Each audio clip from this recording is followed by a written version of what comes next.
Hello friends, मेरे YouTube channel पे आप सभी का फिर से स्वागत है। उम्मीद है आप सब ठीक होंगे और जहाँ भी होंगे खुश होंगे। आज मैं नीलू और प्रिया की लव स्टोरी का 16 पार्ट से लेकर 20 पार्ट तक शॉर्ट में सुनाने वाली हूँ। स्टोरी शुरू करने से पहले आप सबसे एक रिक्वेस्ट है, अगर आप इस चैनल पे नए हैं तो प्लीज़ सब्सक्राइब कर लें, साथ ही बेल बटन को ऑल कर दें ताकि जब भी मेरा कोई नया अपडेट हो तो उसका नोटिफिकेशन आपको सबसे पहले मिल सके। तो शुरू करते हैं स्टोरी। जिस लिफाफे में प्रिया ने नीलू के नाम लेटर लिखा होता है, उसी लिफाफे में वह एक और लेटर लिखती है रिमी के नाम। रिमी नीलू की कज़न सिस्टर होती है। वो पहले भी बुआ के घर गई होती है, इसलिए प्रिया और रिमी में काफ़ी अच्छी दोस्ती हो जाती है। और रिमी नीलू की कज़न सिस्टर होती है, उससे उम्र में बड़ी होती है और फिर भी दोनों में सगी बहनों से भी ज़्यादा प्यार होता है। मतलब बहन कम और दोस्त ज़्यादा होती हैं, इसलिए दोनों एक दूसरे से अपनी बात नहीं छुपाती हैं, शेयर करती हैं एक दूसरे की बातें। हालांकि नीलू ने प्रिया के बारे में उसे नहीं बताया होता है। तो जब नीलू उदास हो जाती है उसका लेटर पढ़ के, तो रिमी बोलती है कि क्या हुआ, तो नीलू से अपना लेटर दिखाती है। फिर कुछ देर बाद नीलू उससे पूछती है कि तुम्हारे लेटर में उसने क्या लिखा है। तो रिमी कहती है, लो तुम ही पढ़ लो, देख लो क्या लिखा हुआ है। तो उस लेटर में प्रिया ने वही सब लिखा होता है जो कभी नीलू के लिए लिखा करती है कि तुम्हारी बहुत याद आ रही है, तुम्हारे बिना घर एकदम सूना है, वगैरह वगैरह। तो ये सब जब वो पढ़ती है तो उसे और भी ज़्यादा बुरा लगता है कि उसने ऐसा क्यों किया। तो फिर वो काफ़ी दिन तक ऐसे ही परेशान होती है। तो 10-15 दिन मतलब ऐसे बीत जाते हैं। तो प्रिया फिर से नीलू को एक लेटर देती है। उसमें उस लेटर के बारे में लिखा होता है कि प्लीज़ तुम मुझे माफ़ कर देना, मैंने तुम्हारा दिल दुखाया और मुझे ऐसा नहीं करना चाहिए था, प्लीज़ मुझे माफ़ कर देना। तो फिर जब नीलू लेटर पढ़ती हैं तो उसके मन में ये होता है कि मतलब बेचैन हो जाती है। वो प्रिया से मिलने के लिए, उससे सवाल करने के लिए उसके मन में काफ़ी सवाल होते हैं कि उसने ऐसा क्यों किया था, अभी ऐसा क्यों कर रही है। फिर उन दोनों का लेटरों वाला सिलसिला जारी रहता है। फिर ऐसे ही कुछ दिन बीत जाते हैं, कुछ 2-3 महीने बीत जाते हैं। तो बुआ का कॉल आता है। तो वो कहती हैं कि इन दिनों मेरी कुछ तबीयत ख़राब है और चेकअप के लिए डॉक्टर के पास जाना है, तो किसी को भेज दो घर संभालने के लिए। तो किसी को नहीं, वह रिमी से कहती हैं क्योंकि रिमी घर संभालने में एक्सपर्ट होती है। तो नीलू का मन होता है जाने का इसी बहाने। तो वह रिमी से थोड़ा रिक्वेस्ट करती है कि इस बार मुझे जाने दो, मुझे प्रिया की बहुत याद आती है।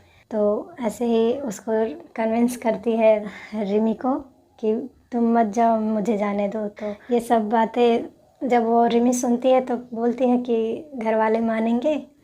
तो नीलू कहती है कि मानेंगे, क्यों नहीं मानेंगे। तो फिर कहती है तो तुम ही जाके बात करो, मैं नहीं करने वाली। तो नीलू जाते ही अपने मामा से पूछती है कि क्या मैं उसकी जगह पे जा सकती हूँ। तो मामा उससे पढ़ाई को लेकर काफ़ी डांट सुनाती है। तो फिर नीलू उनसे बहस करती है कि अगर मैं नहीं जा सकती तो रिमी भी नहीं जा सकती, उसका तो और भी पढ़ाई पे प्रेशर होगा, बोर्ड का एग्ज़ाम होगा, तो वो क्यों जा रही है, उससे मत भेजिए, उसकी जगह पे मुझे ही भेज दीजिए। तो मतलब काफ़ी ऐसे मनाने के बाद आखिरकार मामा मानती नहीं है। तो फिर नीलू उदास होकर वापस चली आती है। तो फिर भैया आते हैं, मामा को समझाते हैं कि अभी तो नीलू का 11वीं का एग्ज़ाम होगा, तो उतना बोर्ड का होगा नहीं, तो इसलिए उसे ही जाने दो। और रिमी का तो बोर्ड का एग्ज़ाम होगा, तो उसे रहने दो अभी के लिए। तो वैसे भी नीलू पढ़ाई में तेज़ है और बोल रही थी कि वो अपनी बुक्स लेके जाएगी पढ़ने के लिए, तो उसे ही जाने दो। और कुछ ही दिनों की तो बात है, फिर आ जाएगी। तो मामा उसकी मान जाती हैं, पर ये सब बातें जो है नीलू को वो दोनों नहीं बताते हैं। उसको चिढ़ाने के लिए, थोड़ा सताने के लिए नीलू को नहीं बताते हैं। फिर अगले दिन भैया आते हैं और नीलू से कहते हैं कि अगर तुम्हें जाना है तो तुम तैयार हो जाओ, अभी हम कुछ देर में यहाँ से चलेंगे। तो जब नीलू ये सुनती है तो वो बहुत ज़्यादा खुश होती है। तो फिर जल्दी जल्दी वो तैयार होती है, फिर भैया के साथ वो निकल पड़ती है घर से बुआ के घर जाने के लिए। उसके मन में बहुत ज़्यादा खुशी होती है कि कैसे मैं उससे मिलूँगी, कैसे उससे वो पहली बार जब मेरे सामने आएगी तो मैं क्या करूँगी, उसे हग करूँगी, किस करूँगी, क्या वो पहले की तरह मुझसे बातें करेगी या नहीं करेगी।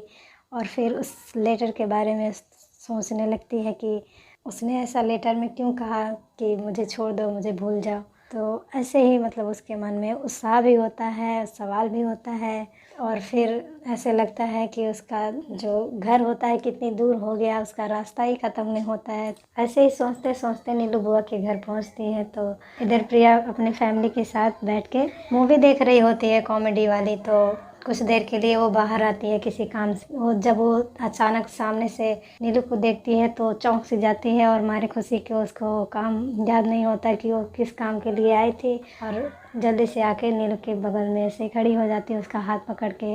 वो दोनों एक दूसरे को हक नहीं करती हैं क्योंकि उस टाइम पे वहाँ पे लोग रहते हैं।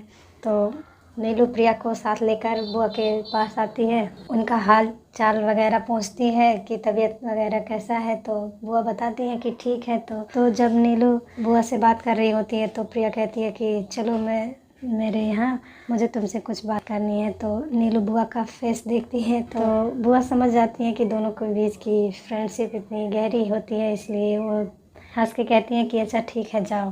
तो नीलू प्रिया के साथ चली जाती है। तो प्रिया जाती है जब, तो एक बेड पे ऐसे दोनों हाथ पकड़ के बैठी रहती हैं, दोनों एक दूसरे की आंखों में आंखें डाल के बैठी रहती हैं। दोनों एक दूसरे से बात भी नहीं कर पाती हैं, और नीलू ने जितना भी सोच रखा था उससे पूछने के लिए, उससे बात करने के लिए, वो सब कुछ वो भूल गई होती है। उसके अंदर इतनी उत्साह होती है, खुशी होती है उससे सामने देख के। तो आज के लिए इतना ही। आगे की स्टोरी में क्या होगा ये जानने के लिए मेरे चैनल पे बने रहें। तब तक मैं आप सबको एक सॉन्ग सुनाती हूँ। ना जिया जिंदगी एक पल भी तुझसे हो के जुदा, सुन जरा बिन तेरे मुझसे नाराज था दिल, तू मिला है तो है कह रहा,